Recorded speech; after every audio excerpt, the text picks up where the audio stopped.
Hi everyone! Today we're going to be making a beautiful bouquet of flowers in the style of Vincent van Gogh.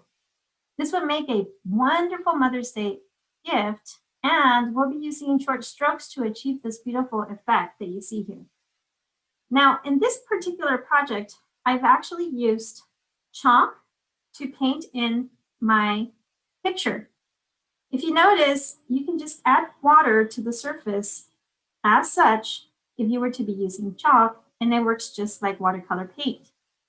So you would actually be able to paint with it like watercolors, just like that, okay? But in today's project, we're gonna be using watercolor paint instead. This is another option, just in case you don't have watercolors and you have some chalk lying around. You can also use your chalk like watercolor paint.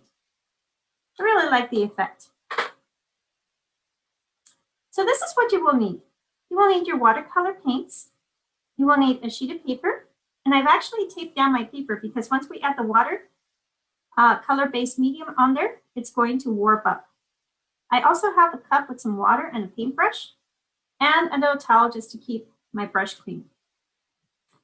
Now, the very first thing we're going to do is add a little bit of water into our watercolor set so that our paints can start to get moist. So this is the very first thing I like to do in order to get started with my wet medium, in this case, watercolor paints.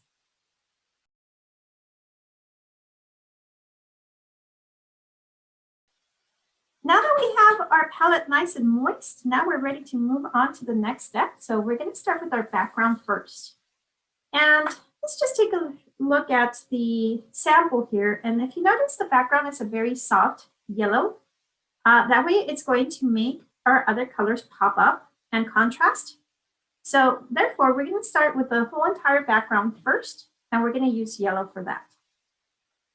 So let's get started with our yellow. What we're going to do is we're going to take our brush, we're going to rub into the paint really well so we can get plenty of that pigment. Now, our technique is going to be adding short little strokes as we go along, okay? We're not going to use long strokes, just short little dabs from top to bottom. We're going to start towards the top, and you're continuously going to be adding more paint to your paintbrush as you're going along. But if you notice, boys and girls, I'm only adding short little strokes.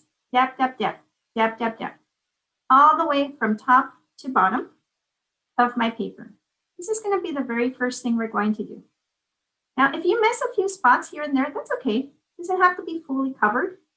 Even if you have some little white areas kind of peeking through, that's okay. We'll leave those. It will add a little bit of an interesting touch. So we'll just try to keep that short little stroke going all the way from top to bottom. That's our main goal. The reason why we're going to do this is because we're going to try to mimic Vincent van Gogh's way of painting. And Vincent van Gogh used to like to paint with a technique that is known as the impasto technique. And the impasto technique, boys and girls, is actually a technique where you apply the paint very heavily and thickly without hesitation or second thoughts. So this is why Vincent van Gogh had short little strokes in his paintings all throughout his career as an artist. So you see that revolving all throughout his work. And that's what makes his paintings so beautiful. And it gives them great contrast and an overall great appearance. So we're going to continue with our short little strokes all the way. Now you have to also keep in mind, boys and girls, that Vincent van Gogh was actually using not watercolor-based paints, but oil-based paints. So when he would apply the paint on there, it was actually very rich and thick. So it would actually take a few days to dry. Whereas here, we're just adding water-based paint. Water-based paint is very different than oil-based paint. We're not having the same effect, of course, because this is more soluble. It's more fluid. It's more watery. So the liquid will tend to have less texture than an oil-based paint. With an oil-based paint, you'll see a lot more texture. But the idea is kind of like the same. We're adding plenty of paint and we're using short little dabs all the way. So let's continue to do that all the way throughout our paper till we finish all the way to the bottom here. Okay, so let's go.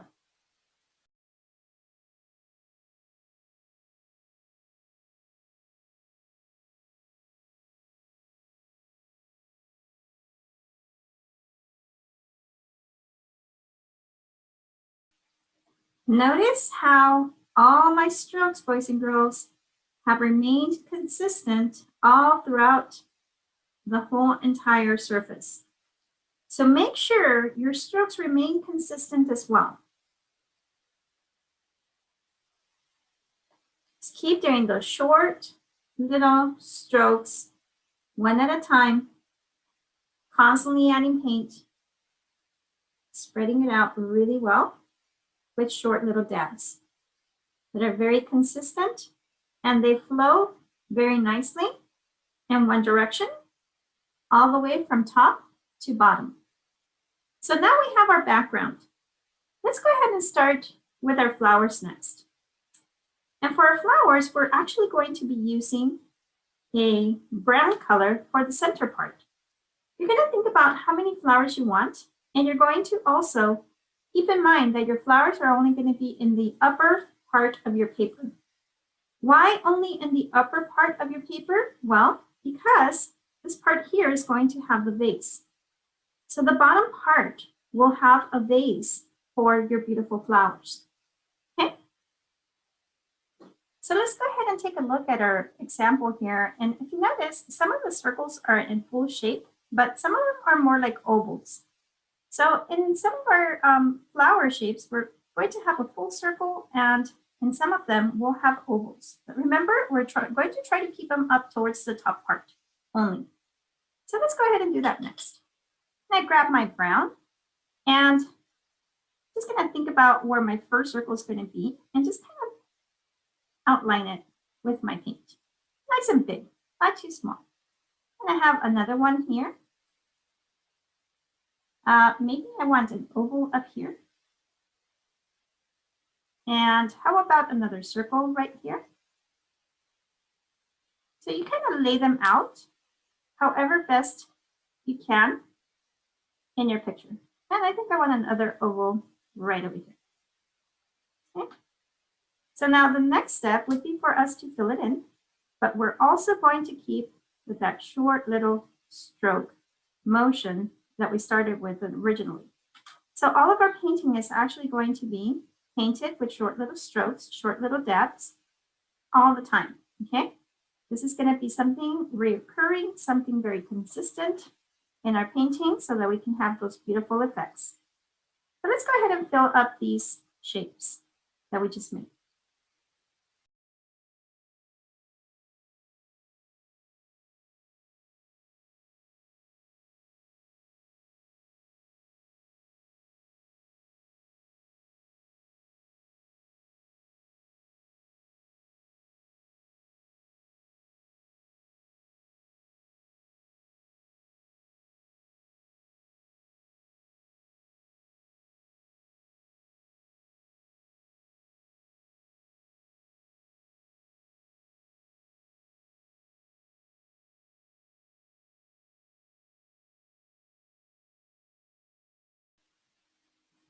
All right, so now I have filled in all of my circles, my round shapes here, and my ovals. Now I can go ahead and add a little bit of a light source. Now, if I had white, I would do the light source with white, but since I don't have any white, I'm just going to use a little tiny bit of yellow and tap a little bit of yellow onto the surface on top of my brown, just to give it a little bit of light source.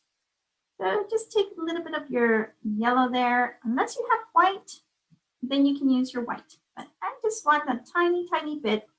And I'm also going to do the tap, tap, tap technique, the little dabbing technique right on the surface over the brown. Just a little bit, a tiny bit. You don't need too much. Just to kind of mimic a little bit of the light source hitting the surface of those areas there. Just a little tiny bit. Not too much. There we go. Okay, so now we're going to move on to the petals. Now the petals in our sunflower, it's going to look a little bit more on the orangey side because we had a light or a bright yellow on the background. So what we'll do is combine a little bit of the orange into our yellow. And we're going to use the orangey, yellow orangey color that we make here. And we're going to start to make our petals. So I'm trying to bring out as much of the yellow as possible. So I want it more on the yellow orange side. So I'm mixing really, really well. Okay. And once you have your yellow orange, then we're going to start at the tip and we're going to make some little petals that are going to be really close to each other. And we're going to continue our little dab technique. So try to make those little petals from thin over to a thicker part. So it'll be thin at the tip and thicker over to the circle part. And try to make them as close together as possible. So we're going to try to just squeeze them in as much as possible so we can have a really, really full flower there. So remember, try to keep them thinner at the tip and thicker towards the part where it meets the circle. Thin to thick, thin to thick, thin to thick. So notice how my tip of my brush is mostly from the very tip on the end, and it just goes down to a thicker part. And we're going to keep doing that for all of our flowers, following that same technique.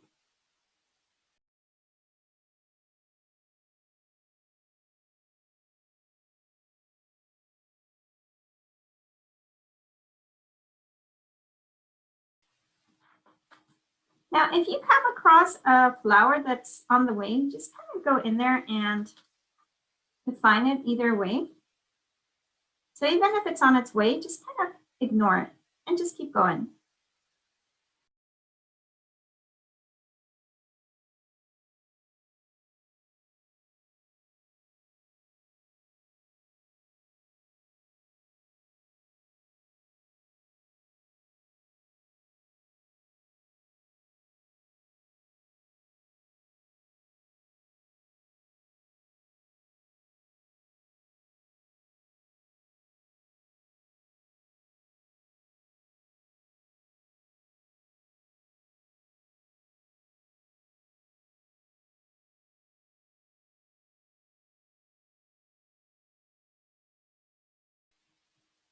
Okay, so now we're done with our flowers. Our next step is to make our vase. And your vase can be round, it can be curvy, it can be squared, any type of vase you would like. So our next step is first to choose the color that we want for our vase.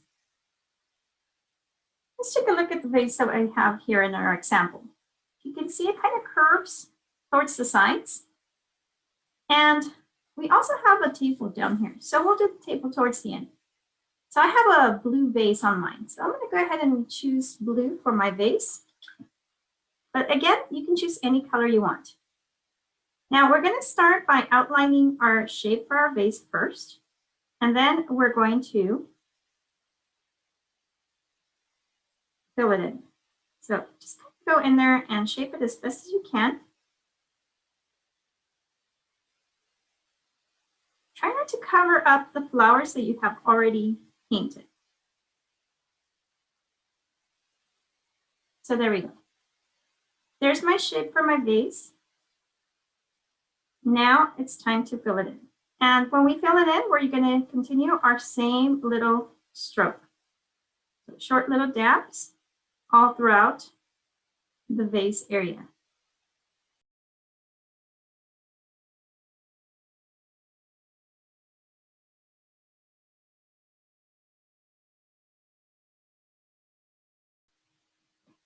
Okay, so if you notice also, there's a tiny bit of foliage coming out from the tip, a little bit of kind of grass and a little bit of the stems, just a very, very slightly.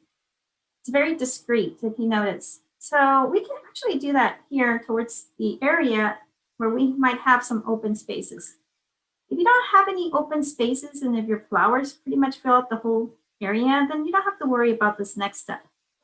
But if you do have a bit of an open space here and there, you can actually add some green to make it look like there's some nice little leaves coming out and perhaps some little tiny stems with just the very tip of your brush. So maybe there's a stem coming in that area. Maybe there's a stem coming in this area here. Maybe some little leaves coming out from this area of my tilted flowers up here. But just very, very slightly. We don't want to add too much of that. Just a little tiny bit.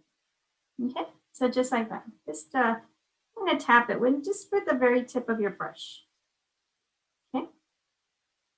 Now, finally, we are going to move down here towards the bottom and we're going to make our table line for our final step. So let's go ahead and make sure you clean your brush really well and choose the color for your table. And go ahead and choose a little bit of red into the brown. So it's going to be like a brick color for my table. And we're going to make a line on one side and then another line on the opposite side. But then we're going to fill it in using the same short little stroke. Okay, remember, this is very continuous all throughout our work. So we can have that beautiful effect and texture all throughout our beautiful picture here. So let's go ahead and do this next.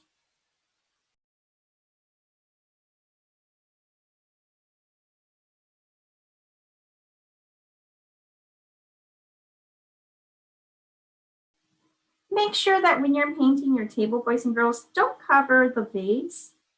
Okay, the vase is on the table, so the full vase should be able to be visible. And the table area, we're just going to paint around the vase, just like I did here. Okay, so make sure you do not cover your vase area at all. Okay? And there's our beautiful Mother's Day gift, boys and girls. I really hope that you have enjoyed working with this technique today. It was a very, very awesome technique. I hope you also continue practicing it. It's just very, very short little strokes all the time. I know sometimes we tend to do long strokes, but in this case, we are using just the short little dabs to mimic the impasto technique that Vincent van Gogh used in his beautiful paintings. So once you're done with your beautiful picture, make sure you remove the tape carefully if you had tape on it. So when you remove the tape, just kind of pull it off very, very carefully.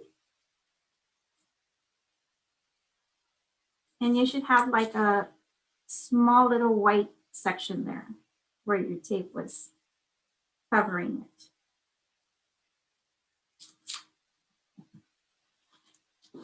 Now this is a very, very important step that artists do whenever they're painting with watercolor paints, because paper just tends to warp up so much.